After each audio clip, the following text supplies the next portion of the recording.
Hello, everyone, and welcome to another edition of the Dentzel Domain on Red State Talk Radio. I am your host, Ed Dentzel, as always. No substitute host on this show. Before I get into anything today, I need you to keep in your prayers, if you're into that type of thing, your thoughts, your prayers, your concerns, for the co-host of my other show that we've just started, myself and my partner Melissa on America's Missing Podcast. Yesterday, there was an electrical fire in her building, in the apartment that she lives in. Let's just say outside of Florida. She does not live close to me. But she now has to move. There was an electrical fire. Luckily, she was not hurt. The rest of her family was not hurt.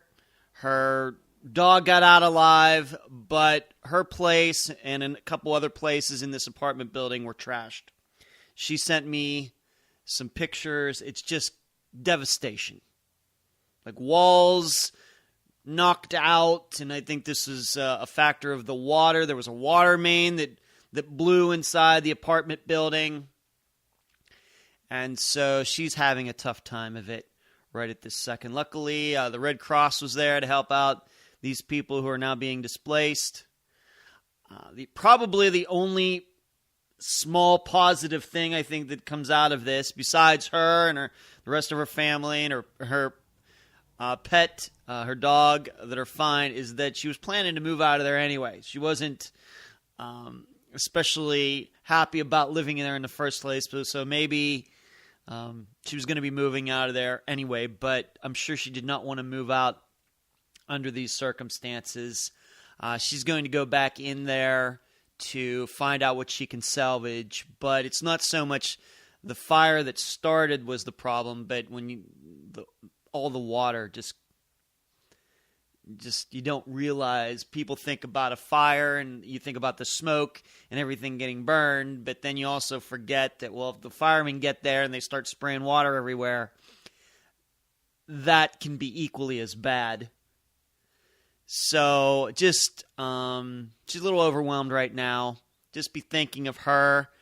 She's a tough girl. I think in the end, things are going to work out. And I think probably a couple months down the road, this will be all ironed out. And she'll be in another place, a place that she likes even more than the place she was living. She wasn't too keen on where she was living anyway, but in a couple months down the road, I think this is all going to iron out. But right now, today, Friday, May 27th, 2016, it's a little tough. It's a little tough. And I can't say that I've ever had anything happen to me personally like that, although I will say that about 8 years ago, I was at my parents' place in Pennsylvania where they still live, and they had an oven fire that went kind of out of control that really could have burnt their place down, and they're part of a condo complex, so could have not just affected their condo, but the ones next to them. And luckily, I mean, there was smoke everywhere, and had it not been for my dad and the garage being right next to the kitchen, him going out and getting a hose and hosing the whole thing down, who knows what would have happened, because the firemen eventually got there, but I don't think they would have gotten there in time to save it.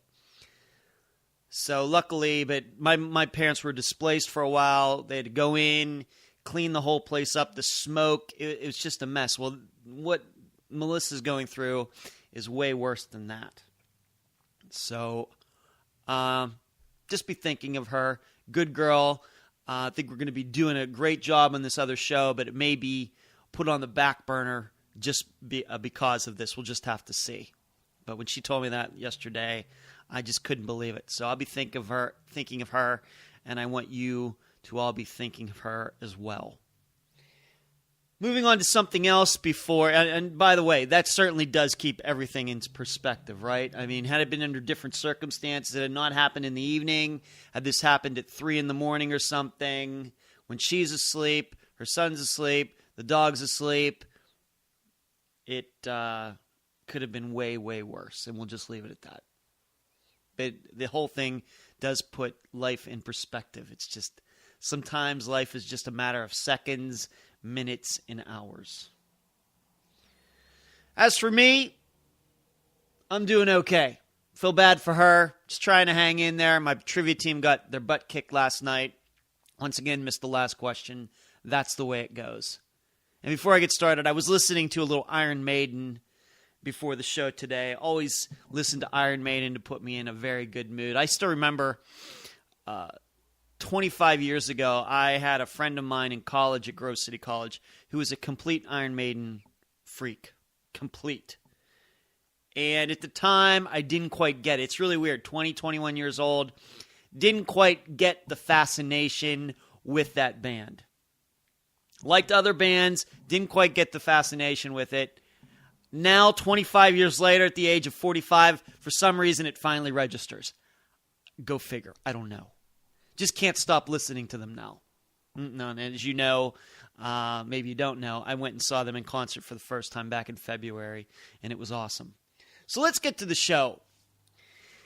If there's any sign of how far we as conservatives have to go, and we're always seeing signs of that, whether we want to talk about Donald Trump, whether we want to talk about the Democrats, Hillary Clinton, liberals, social justice warriors, Black Lives Matter, we as conservatives view all of them, those groups, those people, those organizations, as problems.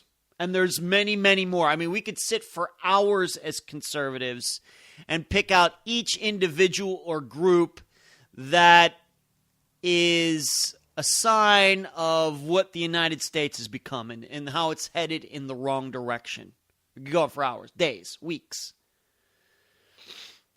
But if there is a true sign of how far we have to go, if we're not sure on how far we have to dig down, maybe like if you're trying to get roots out of a weed that's in your garden or in your yard or some sort of tree or something that you want to stop from growing again. And the only way to do that is to totally get down into the roots, because if you don't get all the roots, then somewhere down the road that thing's just going to pop out of the ground again. And you know, I can remember being with my grandfather back in the 80s. He had his garden next to his house, and me working in the garden with him and him doing things like that, getting at weeds and having to get down in the ground.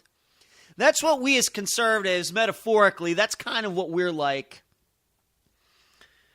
If we're being true to ourselves and what we believe, the way we see our job.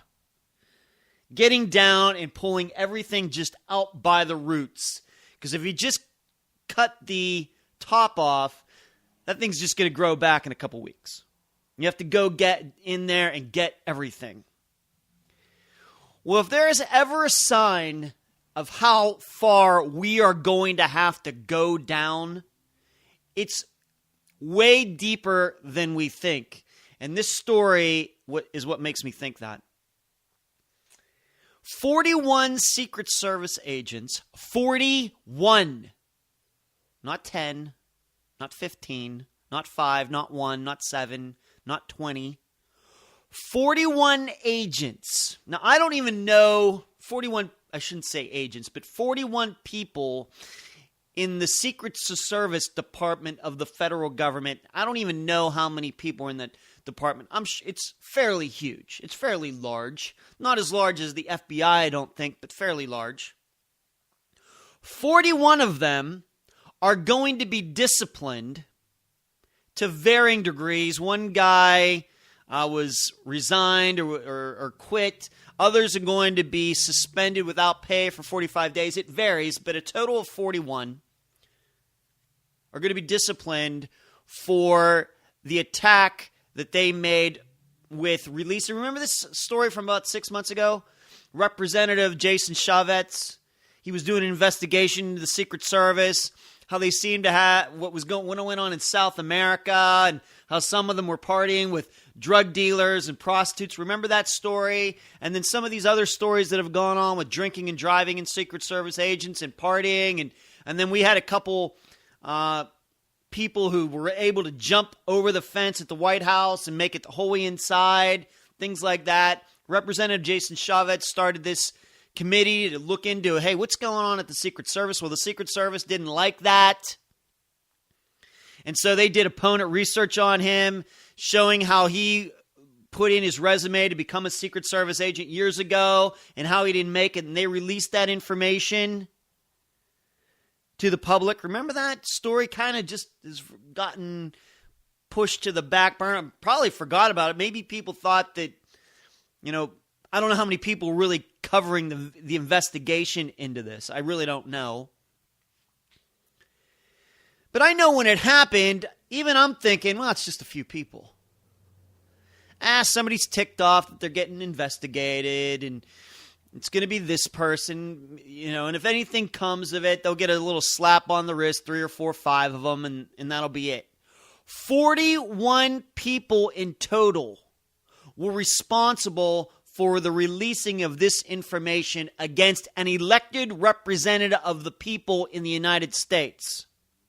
And this was done by a bunch of people who you would think would be above moral reproach in our federal government. You would think, working for the Secret Service and all the background checks that you have to go through to work there. I'm not saying that any of these people have to deal with the protection of Barack Obama, protection of the president, or the protection of the vice president, or anything like that. Maybe they're just a bunch of paper pushers, but still,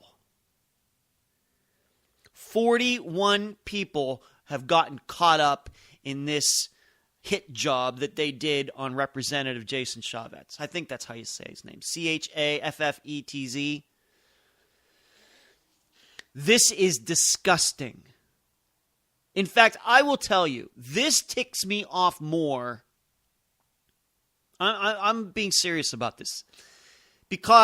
Simply because the Secret Service is supposed to be better than this. The IRS scandal that happened with Lois Lerner, we've known, as bad as that was, and it's horrible too. But it's no surprise, I don't think, that the IRS is used to go after political enemies. That's been going on even before Richard Nixon became president. It's not new in our government. It sucks. It should stop. But it's almost expected. The EPA and what it's done over the years, once again, disgusting. And it's upsetting that people get up every day looking to fine your average citizen $37,000 a day. It's all disgusting, but at this point, it's almost expected. But the Secret Service, really?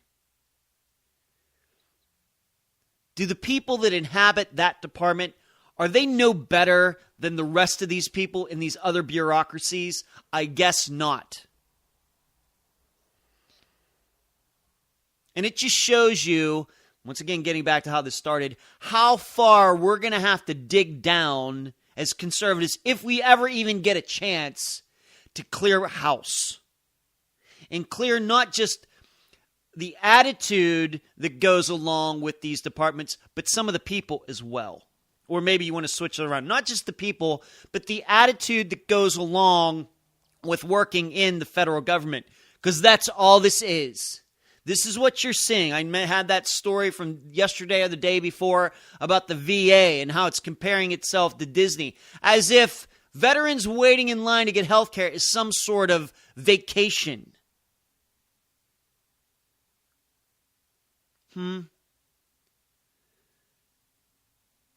Now, when you think about it, if you can't clean up the Secret Service Department, how are you ever going to clean up the IRS? How are you ever going to clean up the Social Security Administration and the EPA and the VA? I would say that if you have crooked people like this, and we know what happened, they don't like being investigated. They think, oh, hey, if he's going to do that, we're going to do it back to them. It never, I guess, occurring to any of them It might not, I guess the really bad part is probably these 41 people are getting disciplined for this aren't even the ones who were doing the wrong stuff in the first place. Probably none of these people were down in South America partying with hookers. Probably none of these people were the ones who got caught drinking and driving. None of these people were the ones who were supposed to stop people from jumping over the fence and getting to the White House. And still these people thought they needed to act out this vendetta against Representative Jason Chauvets. That's what's crazy. I can understand the guys, the Secret Service that were partying with hookers. I can understand them being ticked off. It's wrong, but I understand it. That coming to light, them being embarrassed and want to get back at him. Wrong, totally wrong, morally wrong, ethically wrong, legally wrong, but I understand it. But just these paper pushers who got involved, they're just getting involved because they don't want their department. They think that their department is above reproach, whether they specifically are doing nothing wrong either way. Whether they're doing something wrong, they're not doing something wrong. They're going to stick up for their fellow Secret Service employees no matter what those people were doing. This is sick. Just like yesterday, when I told you about those people who go to these Bernie Sanders rallies and cheer against Disney and then go home and watch Disney films with their kids. That's sick. This is sick too. It just shows you how bad the federal government has gotten. And this is also why I continue to remind all of you, and maybe this goes back to... you know what I think of when I think of this? This just came up and I don't have this written in my notes. It goes back to about a month ago when I was talking to you about Ann Coulter and how she said that Ted Cruz was Tracy Flick. And I told you that Ann Coulter obviously missed the entire point of that movie, Election. That movie is not about politicians being crooked. It's about voters being suckered in and wanting to go along with somebody they really don't like. And that's been a common mantra of mine since then. You want to look at the problems in the United States, you have to look at the regular people, not necessarily the leaders. The leaders did not magically just appear there in office. And this Secret Service thing is the same way. None of these people are politicians. The guy who heads up the Secret Service, who's ultimately responsible, it's part of the Treasury Department. The Treasury Secretary, I guess, is ultimately responsible for what goes on at the Secret Service. Since it's in his department. Who is the Secretary of the Treasury? I can't even name that person off the top of my head. Man, hope I don't ever get asked that in one of those man on the street things. Who's the Secretary of Treasury? I have no idea. I have no idea. But I know that Jay Johnson guy was up there. I think he had to answer for what the Secret Service did. Maybe that's who it is. I don't think so. Jay Johnson, J-E-H, and then Johnson is his last name. Remember when this all popped up? You must remember this, but it's kind of gone to the back burner. But these are all just regular people. These 41 people who are being disciplined because of this, not elected officials, not appointed, not some friend of the president, no backroom deals. Any of these people got their positions. Just a bunch of people getting checks every 2 weeks, living in the burbs in Alexandria, Virginia, going about their business, and then suddenly they wake up one day and say, we have to get back at Representative Jason Chauvets because he's looking into our department. That's sick. And this is the way I look at this is that as disgusting as this is, there should be more stories like this. Because you know what? These are the stories that should pop up when conservatives really, truly, 100% get serious about cleaning this government out. The problem is we don't have enough stories like this. Now, what's so bad about this is you'd expect the Secret Service to be better. That's not the case. It's just not. But it also probably shows you how bad the IRS and the rest of those departments really, really are. We probably, that story about the Tea Party from going on several years now with Lois Lerner, that's probably just the tip of the iceberg. How about that? I used a Titanic reference today. How about that?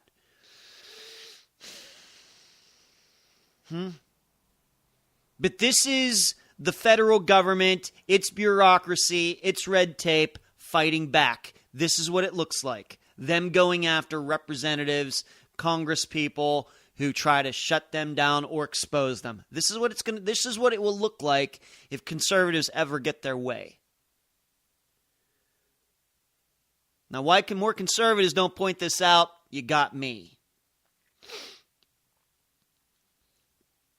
The reason we don't have more of these stories is because not enough of this stuff is done. This is what drives me so nuts, has driven me so nuts, about people getting so caught up in the establishment of the Republican Party, that they're the enemies and we conservatives, we need to fight against them. It's not. Eventually, we're all going to realize, and it's an unpleasant thought, because we get so caught up in wanting to take out Harry Reid and Nancy Pelosi and all these different people. The people who make the government work are your average federal government employee. They are where the rubber hits the road. If they do their job, then that's how people get fined $37,000 a day. If they don't do their job, people don't get fined $37,000 a day.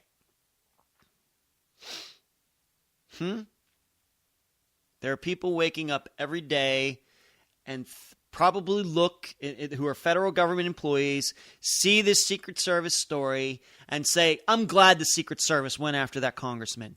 There are thousands of them. It's one more reason why I'm not the kind of person, not the kind of conservative, to talk about how great the average person is, the average American is. Because a lot of them would react the same way if somebody came after and making fun of their department and their business and their occupation. Never once thinking, you know what, the Secret Service, my fellow Secret Service agents, they shouldn't have been doing that. Now, why do they do that? Well, hey, they got a mortgage. They got a car payment. They got this. They got that. There's a sense of camaraderie that they are actually think that they're more responsible to their fellow employees instead of to the American people. Which is wrong. And they do it, and it just seems perfectly fine to them. Makes all the sense in the world to them. That's the only way you get 41 people wrapped up in this. Once again, I understand 2 or 3 or 4, taking it personally, I get it. Don't like it, it's wrong, they should be disciplined, but I would understand it. You spread it out to 41 people? 41! You know, a baseball team has a roster of 25 players. So this group is bigger than that. Our average roster on game day for an NFL team, I believe, is 55 players. It's just not quite that. And you look at a NFL game and you look down there, all the guys standing on the sidelines in their uniforms, and you say, man, there's quite a few people down there. Well, that group of 41 agents is almost as big as that.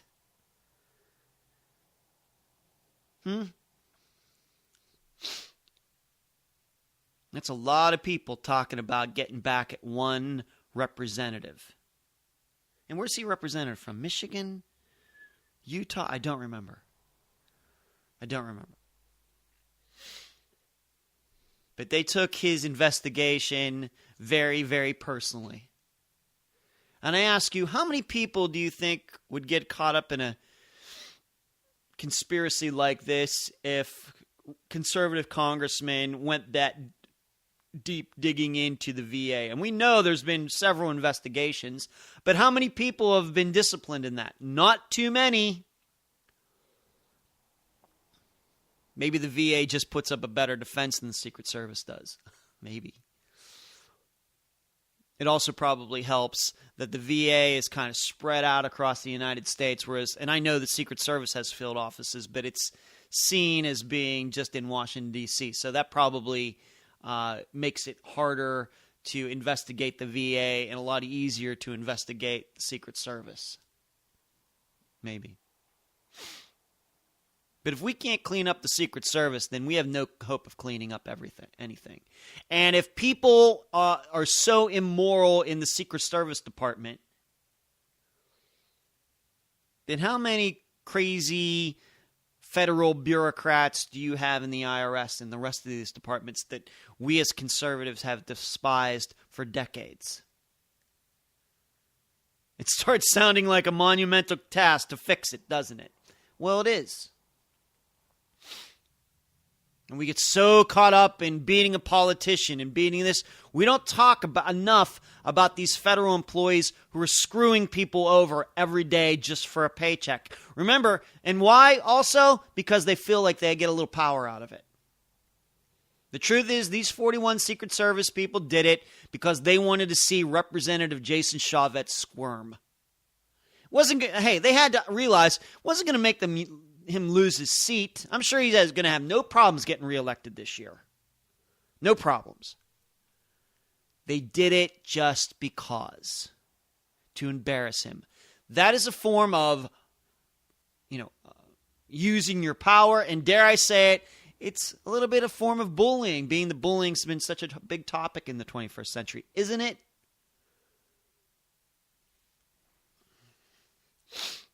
We got a long way to go, people. Long way to go. And all the while, too many conservatives, too many Tea Party people talking about establishment in the Republican Party.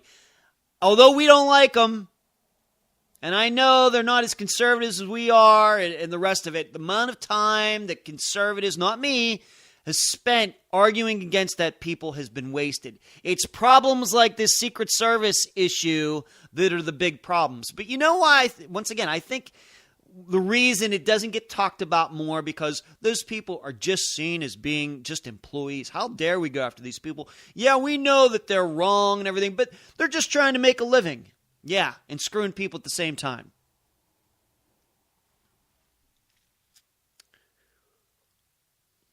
Remember, Nancy Pelosi, Barack Obama, Hillary Clinton, if she gets elected, Donald Trump, if he gets elected, none of these people have any power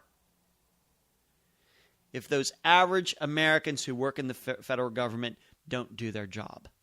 Unfortunately, they do it a little too well. And they enjoy making anybody who isn't working for government squirm. And anybody who comes to investigate them squirm. No matter if that person, that representative is doing for his constituents or the voters or everywhere else. This is how it's going to look like one of these days if we as conservatives ever get to go after the federal government. You're going to see it thrashing all over the place. You're going to see blackmailing all over the place. You're going to see information coming out about the investigators all over the place. All in the desire to keep the red tape flowing, to keep the bureaucracy flowing, to keep the tax dollars flowing, to keep their paychecks coming in, and to keep their union dues being satisfied, and their fancy houses and the cars, and they will do anything to protect that. Anything.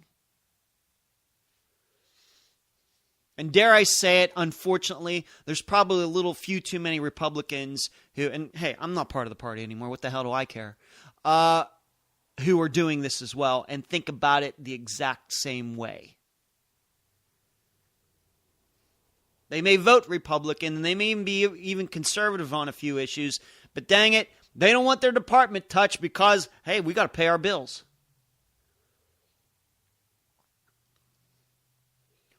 And that's why I say each one of us is at least partially responsible for everything that has gone on. For what we've been put up with. What we've put up with. Just like as I've told you, I'm responsible partly for the rise of Donald Trump. Why? I think because myself and too many conservatives bought into John McCain in 2008, Mitt Romney in 2012. Had we stayed out and really allowed those two guys to get their butts kicked, we would have made a point. We would have made a very conservative point that we could have made this year. But we didn't.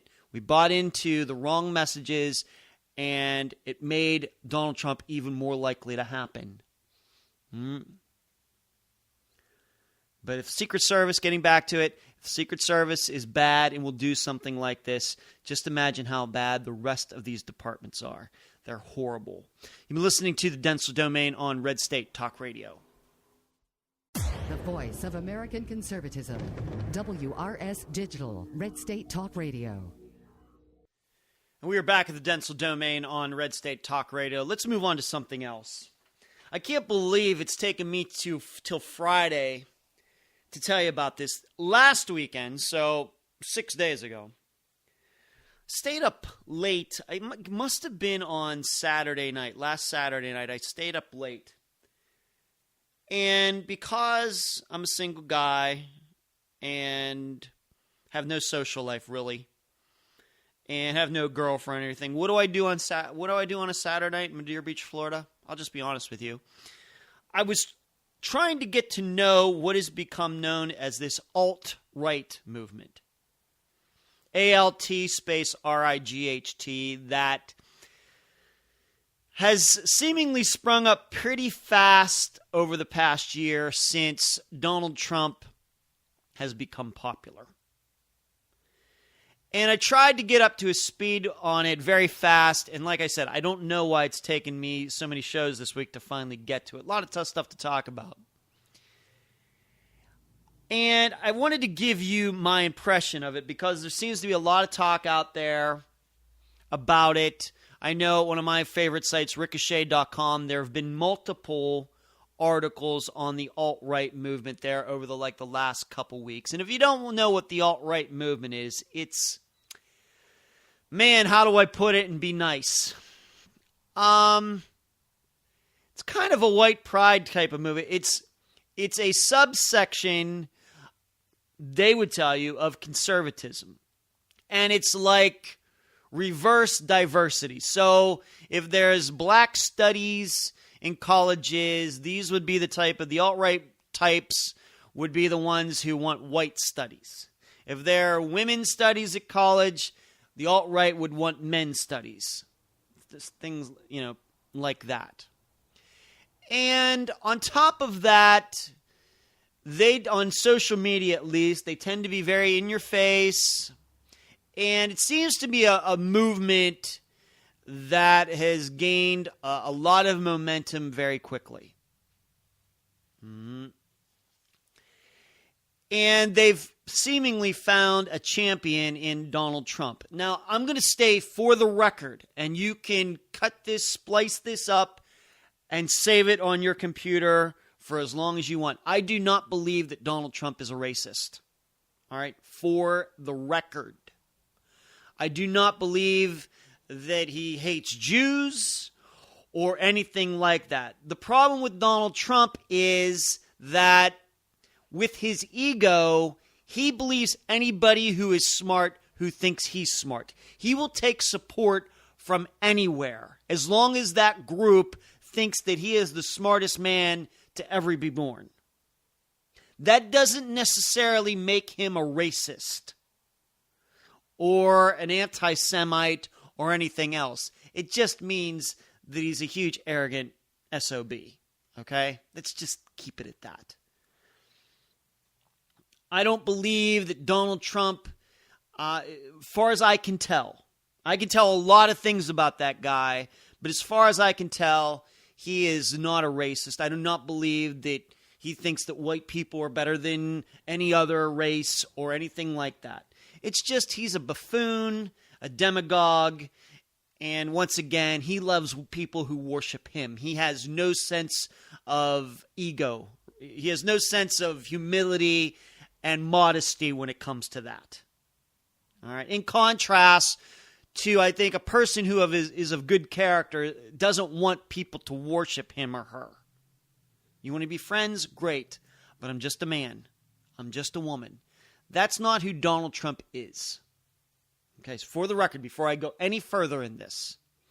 But these alt-right people have found a champion in him because of the things that he says and being anti-politically correct. Now, I would say as a conservative who is a never Trump person, these types of people, these alt-right people, have found the wrong person to follow. I don't think they've figured it out yet that Donald Trump is no different than any other politician, that he'll say anything to get elected. He'll just go further than others have to this point. Alt-right hasn't figured that out yet because they're so desperate to have their own kind of national leader. And that should be noted that the alt-right is somewhat of a nationalistic movement. And that's where the idea of America first and all the rest of this stuff comes up. But I had a chance to go to some of their websites, read what they're saying, reading some of their tweets, reading even stuff at ricochet.com, which is favorable to them. And then, of course, I've read a lot of negative stuff about them as well. Here is my take on it, and I know a little bit about this because I'm a single guy. The alt-right movement reminds me a lot of the pickup environment that was popular. I'm going to guess it started around 2005, 2006, and I know it's still around, but till about 2010, when it seemed like it was out of the public consciousness again. And what I mean by the pickup movement, do you remember this book that came out right around, it must have been 2005, 2006, called The Secret Lives of Pickup Artists? And it was written by this guy who wrote for Rolling Stone. His nickname was Style. And he went to all these groups where men are teaching other men how to pick up women and get them into bed. Remember that? And there was even that guy Mystery, and he had a show on VH1. Remember, that was when I remember where I was working at the time. I was working at the Greek Owl in Las Vegas. And that hotel's not there anymore. And it must have been around 2006, 2007. And the other reason I know quite a bit about it is I've read that book, The Secret Lives of Pickup Artists. I can tell you, from where I'm standing right now, I could take about 10 steps and pull that book off my shelf. All right, because I got it. Very good book. Interesting book. It was a mind blower for me as a single guy at 35, 36, 37 years old. All right? But now that I'm into my 40s, it's still a fascinating book to me. Don't get me wrong. But there was a point in that I started thinking about, wait a minute. Hold on just a gosh darn second. All these guys getting together, talking about picking up women. And when you find out, once you got into it deeper and deeper and deeper, there were a lot of frauds, a lot of just quick money schemes, get rich quick schemes involved with it. Even to this day, a lot of that goes on. And this is still going on. It's just not front and center. But there are still guys who are doing this. It's just not as popular as it was 10 years ago. And in that way, maybe it was a little bit of a fad. Hey, there were people listening to discos in the 1980s too, you know. The Bee Gees are still popular, popular now despite disco being dead for 30-some years. And it seems to me, and there was a little bit of, how do I want to put this? Homoeroticism that went on with the movement that was eventually what I said, this is weird. This is kind of weird. I like the book and I like some of the ideas that they have and everything, but at its core, it's a little homoerotic. And I'm not homosexual. In fact, that group is supposed to be about picking up women, but then you look at it and it's almost like the opposite. In fact, I would portray it, and being that we're talking about the alt-right movement, it seems kind of the same, is going back to the 1930s and the brown shirts and in Nazi Germany. And then we find out all these years later how many of those men who got involved in the Nazi Party and wanted to be part of the SS, that some of them, it was really about just getting together with other guys, if you know what I mean. That's kind of what the pickup community eventually seemed like to me, once again, viewing it from afar. Even though I still to this day find the book fascinating. And if you're a young guy, you want to read a fascinating book about men picking up women, I would still recommend The Secret Lives of Pickup Artists. Neil Strauss is the guy's name. Just popped in my head. The writer Neil Strauss. But this is what the alt-right movement, it's like a lot of the people who were involved, men who were involved in the pickup community, have now moved over to the alt-right community. And as a man, as a guy who has lived on his own since he was 28 years old, living in Las Vegas, paying my own bills, buying my own cars, and doing all the things that an adult man is supposed to do, even if you're not married and you don't have kids and you don't have a girlfriend, just doing my things that I'm supposed to do as an adult, taking care of myself.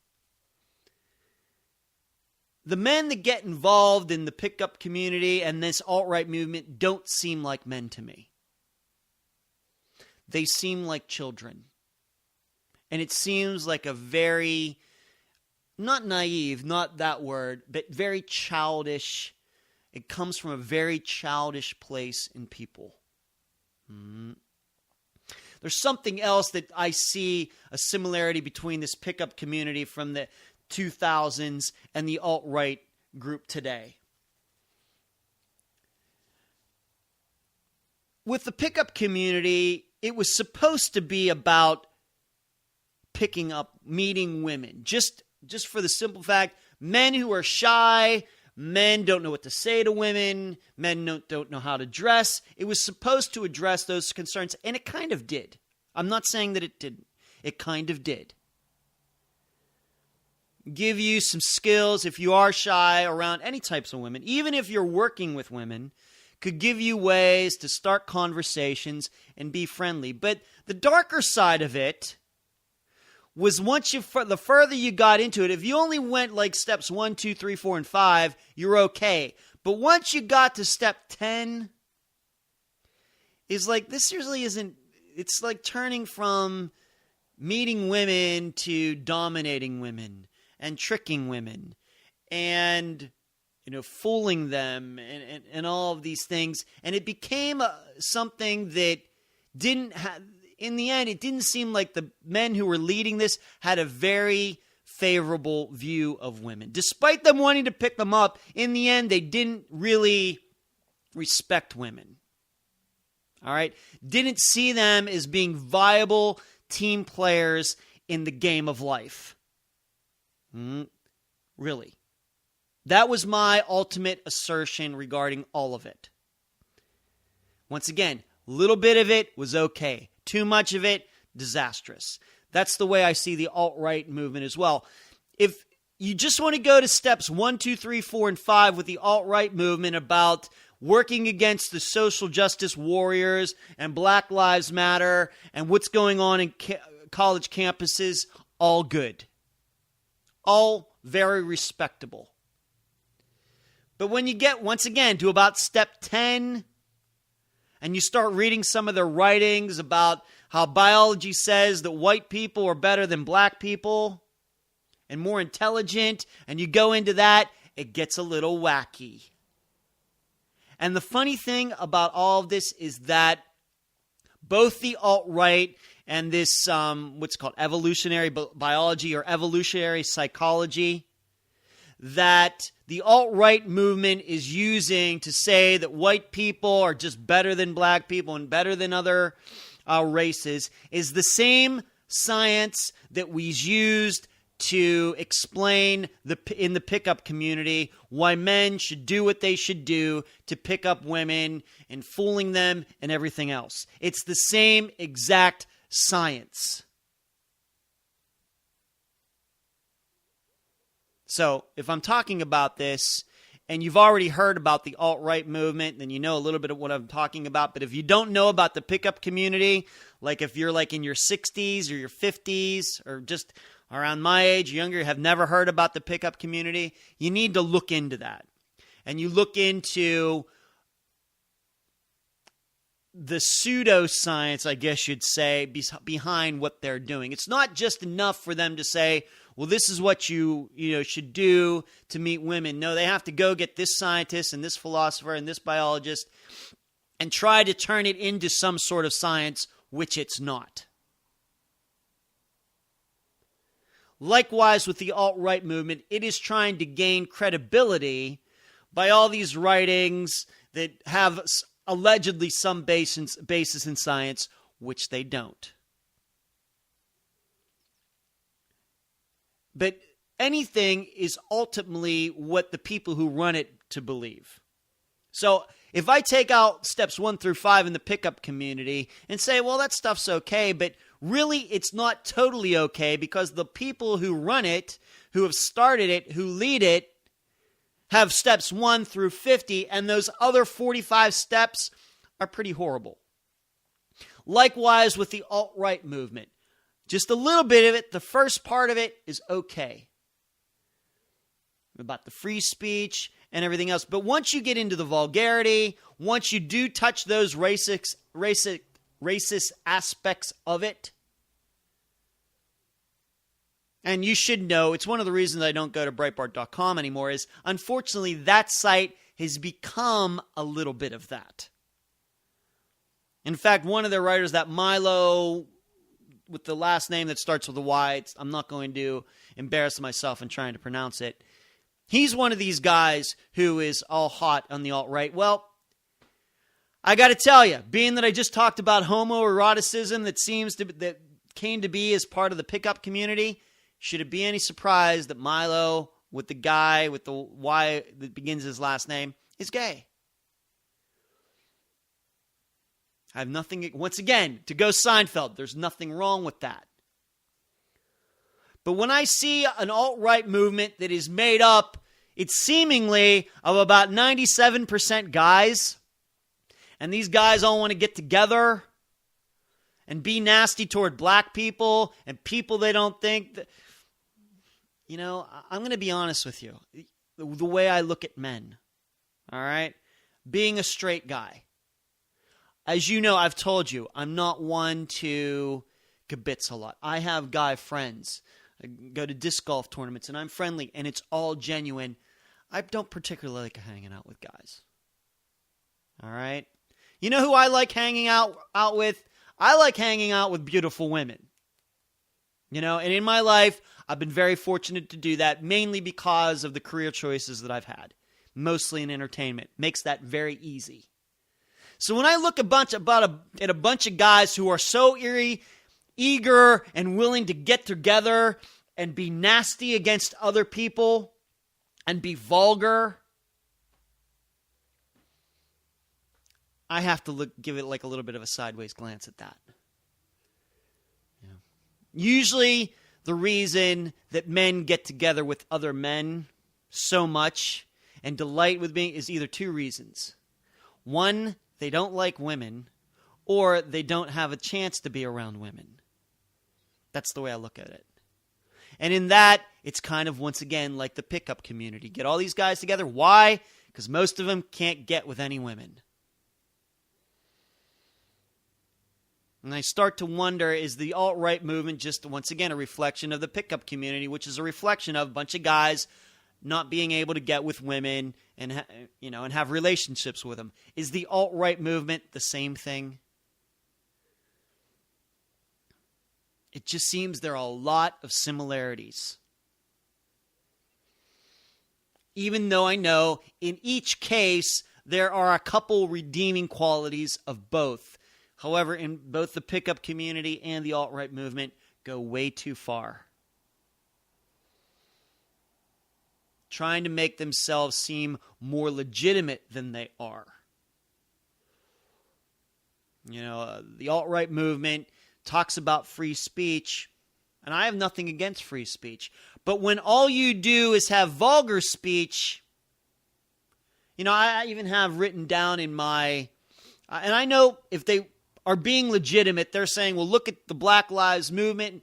And we have to be that way because they're that way. And see, I don't see it that way. I don't. In fact, I have 2 names written down in my notes to remind me as examples to contradict what the alt-right movement is trying to say about we have to be nasty, we have to be vulgar because that's the way they are. And that's because of free speech. Adam Smith and John Locke. Okay. Each of them existed at times where their thoughts were in the minority. John Locke in the 1600s, Adam Smith in the 1700s. When those 2 guys wrote, which the books that they did, the thoughts that they had that are now the basis for the conservative movement, they were in the minority. At that time, the world was full of torture and dungeons and kings and dictators and serfs and knights and kings, opposite of what these 2 men wrote about. But in none of their work are they vulgar. None. Granted, there wasn't Facebook back then. There wasn't Twitter back then. There were no telephones. There was just the written word, thanks to the Gutenberg printing press. That was it. But they just said what they had to say. No swearing, no vulgarity. Despite them being in the minority and looking at the world and maybe thinking that, you know what, our ideas, they're kind of not popular, but I'm going to write them anyway. They didn't have to get in anybody's faces. They didn't have to flaunt their books in front of kings and dictators to make their point. And still, their works are read to this very day. And what I'm saying is you do not have to get down and get into the sewer in the 21st century with these social justice warriors and the rest of them to make a point. And in fact, the nicer you are, the more polite you are, but you're genuine politeness, not fakiness, genuine politeness, genuine character, genuine integrity will win out in the end. And if you don't believe that, then we're all screwed anyway. But thing is, I believe that. This is one of the additional reasons. Haven't talked much about Donald Trump today, but this is one of the reasons that I believe that Donald Trump is going to fail. Because he's not polite. He's not genuinely polite. He's not genuinely modest. He's not genuinely humble. He's not genuinely intellectual. He wants a license to be vulgar. And I think that's what the alt-right movement wants as well. And in addition, the pickup community, they want a license to treat women badly under the guise of helping men be better with women. Once again, the alt-right is trying to be vulgar as if they're champions of the First Amendment. They aren't.